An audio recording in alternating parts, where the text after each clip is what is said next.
degree nga azanya ne Walukanga mu red corner era nga bawetegereza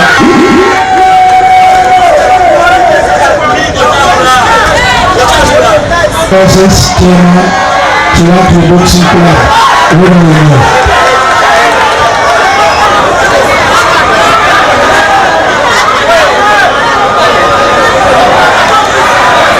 Tournament ya novice eno etambudde bulungi nnyo, yapimisa abaana abasukka mu 405 era mulimu abawala n'abalenzi era tugenda kuteekawo ne cadets eziddako then intermediates. So okukendeza ebikonde tulina okubanga tuwongeza ebikonde kiba twaddewo ne university games, twaddewo n'amasomero ne tugazaawo era omutindo gubadde gumulungi nnyo gwa boxer generally nga nze era technical man era abali ku tiimu y'eggwanga nga as manager era nga coach omu ku bakocha abasinga okubanga b'amaanyi.